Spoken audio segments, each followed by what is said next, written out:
welcome to quiz number 6 in audio 4. The chapter, I believe, is labeled Studio Tips and Tricks. And if you're like me, I was a little underwhelmed by the tips and tricks, but they are good tips and tricks, just not like how to make amazing music. But let's jump in. Good. So the first question is about before going into the studio, or when should you start on the project's artwork, and that's before you go into the studio. So don't wait until afterward to start working on the artwork. That sometimes you can have something cool happen with the artwork and the music that can actually interrelate, and the artwork won't hold up the production of your album because somebody hasn't finished it. Okay, secondly, studios should be made into comfortable places in which to work, and this is something I've worked hard at, and I like to have it be an important part of setup for any session, to have it be comfortable, to have it be vibey is another way of saying it. Okay. Number 3, information can be archived with the session and its backup. So the more information you can pour in as you are making something, the better, right? I probably yell at anybody who's working in Pro Tools that if everything is labeled audio 1, audio 2, audio 3, audio 4, then we don't know what it is. The more information you can have, the better. All right. Number 4, you might want to record your run-throughs just in case something magical happens, right? There's every now and then just a rehearsal, and that you never get that back. So, hard drive space is cheap right now. It's not like it's 2-inch tape that we're recording over. So you might as well. Okay, during mixdown, it's a good idea to have trusted reference monitors, right? It's not going to do you any good to mix on a brand new set of speakers you never used before and you never tested out. So you probably have some big surprises once you get it out to the car or to the client. All right.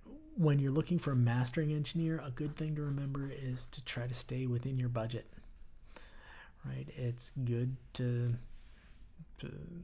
go with experienced mastering engineers, but know that going in and make sure you have money set aside for it. For my first solo record that I did, I remember the biggest single expense was the mastering engineer, and me and the producer, we planned that out from the beginning before recording a note. We were like, okay, we want this guy to master it, it's going to cost this much money, so let's set that aside, and that's, don't touch that mastering money. All right. Number 7 is you should make multiple backups and store all of your information in separate places, right? I have a backup that I just did of my laptop this afternoon. I've got 3 hard drives over there, each of them backing each other up, and the thing I am not demonstrating right now is I do have all of these things in my living room at the moment. So my living room is not separate places. Okay. Functional and comfortable furniture is a must in the studio, and that seems kind of silly, but it is true. Particularly those of us that are sitting for hours and hours on end, it's worth it to spend a little extra money in the furniture to keep it ergonomically satisfying. The other thing is, I hear these recordings that I made 20 years ago, and I know which chair I was sitting in because they squeaked in different ways, and they, kind of ruined the recordings for me now. Which, if I invested in a good chair, they wouldn't have squeaked. Anyway, websites help the world know about your gigs and projects and your bio and all of those things. So again, I'm going to give a little plug for, if you do not have a website, you should think about it. You should look into getting it. There are free ones out there, and until you're ready to invest some money in a website. Okay. And lastly, it is true that making music is about the journey and not necessarily the goal of being a star. Yeah. So